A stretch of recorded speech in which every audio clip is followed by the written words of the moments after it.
بار بار کہا جا رہا ہے جو نہ بولے جے شری رام بھیج دو اس کو قبرستان۔ ہم مسلمان تو وہ ہیں، نلہ جانتے ہیں؟ نلہ نلہ کھائے ہیں؟ وہ نلے میں ہوتا گودا، نلے میں ہوتا گودا، ہوتا کہ نہیں تھا نلہ، نلہ والا؟ ارے جب تک گودا نہ نکل جائے ہڈی کو نہیں چھوڑتے، جب تک جان نہ نکل جائے بھارت کی مٹی کو نہیں چھوڑ سکتے، ہے کہ نہیں؟ رہے تو بھارت کی مٹی، بھارت ہندوستان، اور جب مر گئے تو ہندوستان کا قبرستان۔ تو گھبرانے کی ضرورت۔ راحت اندوری کا نام آپ لوگوں نے سنا ہے؟ جو آج صاحب مسند ہیں کل نہیں ہوں گے، جو آج صاحب مسند ہیں کل نہیں ہوں گے، کرایہ دار ہے، ذاتی مکان تھوڑی ہے، کرائے پر رہ رہے سب لوگ، کرایہ دار ہیں، ذاتی مکان تھوڑی ہے، سبھی کا خون ہے شامل یہاں کی مٹی میں، سبھی کا خون ہے شامل یہاں کی مٹی میں، کسی کے باپ کا ہندوستان تھوڑی ہے۔ اس لیے گھبرانے کی ضرورت، گھبرانے کی ضرورت نہیں ہے میرے بھائی۔ حوصلے سے کام لیجئے، توحید مضبوط کیجئے، مسخان خان سے کچھ سیکھیے، کتنی توحید والی ہے۔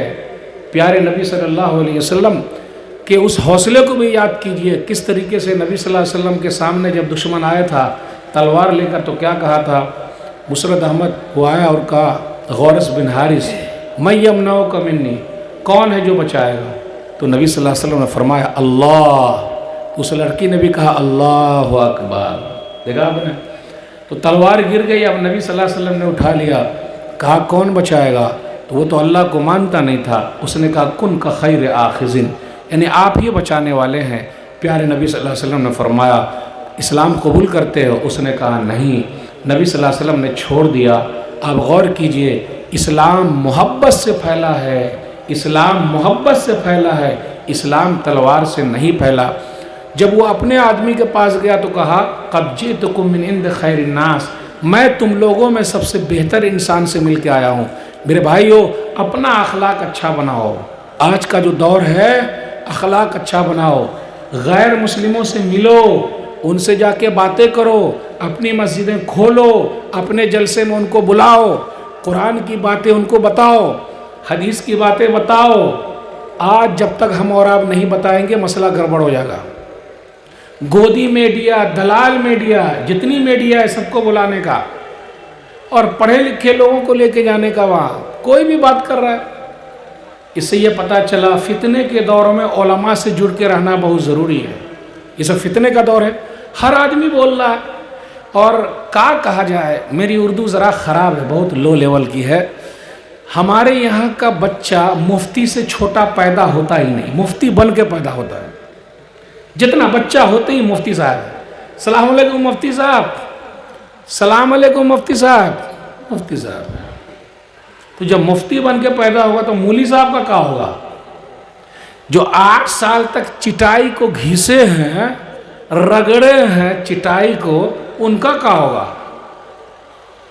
علماء سے جڑ کے رہیے، علماء فتنے کے دور میں، آزمائش کے دور میں یہی کام آتے ہیں۔ اور ایک بات اور یاد رکھیے گا، آپ چاہے لاکھ اکڑ کر لیجئے، مولی صاحب کے پیچھے ہی رہنا پڑے گا۔ پیچھے رہیے ضرور لیکن پیچھے پڑھیے نہیں سمجھے اردو؟ پیچھے رہیے ضرور لیکن پیچھے پڑھیے نہیں۔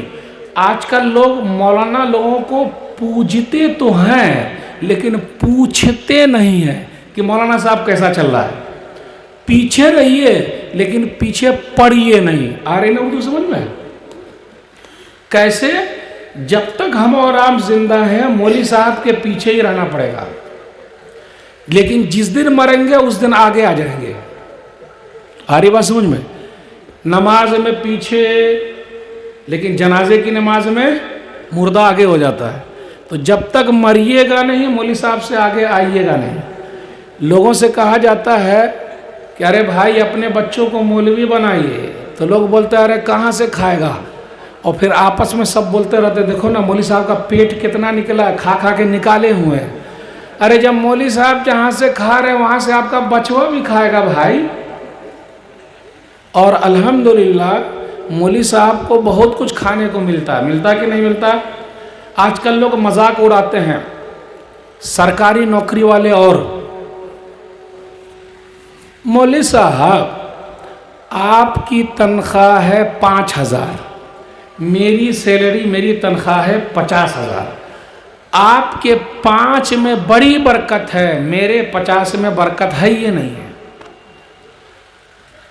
بیچارہ سیدھا سادھا مولوی ہنس کے یا مسکرا کے رہ جاتا ہے، لیکن وہی اگر زبردست مولوی مل گیا تو بھائی صاحب، او بھائی، بھیا، دادا، چاچو، آئندہ مہینے سے 50 والا جو برکت والا نہیں ہے ہم کو دے دیجئے گا، اور میرا 5 برکت والا آپ لے لیجئے گا۔ ارے یہ کیسے ہوگا؟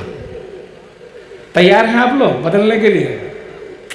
ارے بھائی، جو نہ کرے بابو بھیا وہ کرے روپیہ، سب سے بڑا ہے پیسہ پیر، نہ بابو نہ بھیا، سب سے بڑا روپیہ۔ سلام علیکم، سلام علیکم۔ کس کو سلام کر رہا ہے رے؟ کس کو سلام کر رہا ہے؟ پیسہ کر رہے ہیں؟ مولوی صاحب ذرا کھول کے بولتے ہیں، اردو ذرا خراب ہے مولوی صاحب کی، تاکہ بات جو ہے نا دماغ میں گھسا دے۔ مولانا لوگوں کی بد دعا سے بچیے گا، جس دن وہ بد دعا کر دیں گے ہم اور آپ کہیں کے نہیں رہیں گے۔ ایک حدیث صحیح بخاری کتاب الاذان حدیث نمبر 755، ایک آدمی تھا اسامہ بن قتادہ نام کا، سعد بن وقاص رضی اللہ تعالیٰ عنہ کو کہا ان کو نماز پڑھانا نہیں آتا۔ آج کل بھی کچھ لوگ آتے ہیں مسجد میں، مولوی صاحب نماز پڑھانا ہی نہیں جانتے، تو آپ ہی پڑھا لیجئے۔ نماز پڑھانا نہیں جانتا تو ان کو بدل دیے، عمار بن یاسر کو بھیج دیے رضی اللہ تعالیٰ عنہ کوفہ، جائیے اب آپ ہی پڑھائیے۔ لیکن ایک کمیٹی بیٹھی اور کمیٹی نے دیکھ بھال کیا تو ایک آدمی کھڑا ہوا، فتنہ ایک ہی آدمی کرتا ہے، فساد ایک ہی آدمی مچاتا ہے، یا 2-3 آدمی ہوں گے، وہ مولوی صاحب جب تک امامت کریں گے میں مسجد میں نہیں آ سکتا، میں مسجد میں نہیں آ سکتا۔ کہے مولانا کو ہٹائیے تب میں مسجد میں آؤں گا، آپ کے ہاں ایسے لوگ نہیں ہوں گے شاید۔ اچھا، یہ کاہی نہیں کہتے کہ بیٹوا کو ہٹاؤ گھر سے تب ہم گھر میں گھسیں گے؟ اپنا بیٹا جیسا رہے دلارا ہے، اور جورو کے سامنے ذرا بول کے دیکھیے نا، راکھ لگا کے نہ زبان ٹان لے گی۔ جو جورو کے سامنے منہ نہیں کھول سکتا، مولوی صاحب کے سامنے پورا چوہے الگا دیتا ہے۔ اب کیا کیجئے گا؟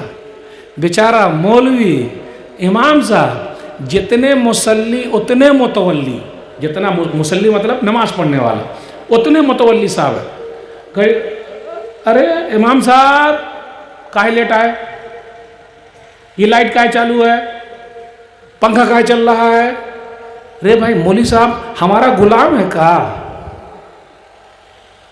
عزت کرنا سیکھیے، علماء کی عزت کرنا سیکھیے، فتنے کے دور میں یہی آپ کے کام آئیں گے، حالات حاضرہ میں وہی حکمت بتائیں گے کیسے نکلنا ہے، وہ حدیث رہ جائے گی۔ تحقیق ہوئی تو ایک آدمی کھڑا ہوا، اسامہ بن قتادہ، یہی ہے سعد بن وقاص، نماز پڑھانا نہیں آتا، انصاف نہیں کرتے، یہ جہاد میں بھی نہیں نکلتے۔ سعد بن وقاص رضی اللہ تعالیٰ عنہ وہ ہیں جو دعا کر دے اللہ دعا قبول کر لے، دعا بھی قبول بد دعا بھی قبول۔ انہوں نے ہاتھ اوپر اٹھا دیا، کھڑے ہو گئے اور کہا اے اللہ، یہ بندہ دکھاوے کے لیے کھڑا ہوا ہے اور میرے اوپر الزام لگا رہا ہے 3 مرتبہ، اے اللہ اس کو فقیر بنا دے، غریب بنا دے، اے اللہ اس کو فتنے میں ڈال دے، اے اللہ اس کی عمر لمبی کر دے۔ 3 بد دعا کر دی، فات الفقر ہو، وات العمر ہو، وارز بالفتن۔ اللہ اکبر۔ سعد بن وقاص رضی اللہ تعالیٰ عنہ امام صاحب ہے، ان کی دعا میں اثر ہے، بد دعا میں اثر ہے۔ اگر امام صاحب کے ہاتھ آپ کے خلاف اٹھ جائیں گے یا مولوی صاحب کے ہاتھ، کہیں کے بھی نہیں بچیں گے۔ یہ حدیث میں نے جہاں جہاں سنائی ہے، جس امام صاحب سے مولوی صاحب سے مسئلہ تھا انہوں نے معافی تلافی کر لی ہے روتے ہوئے۔ کرناٹک میں میں نے ایک مسجد میں یہ حدیث سنائی تو امام صاحب بھی رونے لگے اور جس نے معافی مانگی وہ دونوں رونے لگے کہ ہم نے ظلم کیا امام صاحب پر۔ آخر کیا ہوا؟ یہ تینوں بد دعا لگ گئی۔ اس آدمی نے لمبی عمر پائی، بہت بوڑھا ہو گیا۔ یہ جو بھاؤں کے بال ہیں نا، بھاؤں، تو یہ بھاؤں کے بال سیدھا آنکھوں تک گھس گئے، اور جب روڈ پر چلتا تو لڑکیوں کو چھیڑتا تھا، بڑھوا لڑکیوں کو چھیڑتا تھا اور کہتا تھا مجھے بد دعا لگ گئی ہے سعد بن وقاص کی۔ تو میرے بھائیو، اگر آپ نے بھی اپنے امام صاحب کا، مولوی صاحب کا دل دکھایا ہے، چاہے ذمہ دار کیوں نہ ہو یا ذمہ دار دوسرا نہ ہو، وہ بھی کیوں نہ ہو، کوئی بھی ہو، معافی تلافی کر لیجئے۔ اگر بد دعا کے لیے ہاتھ اٹھ گئے تو ہم اور آپ کہیں کے نہیں رہیں گے۔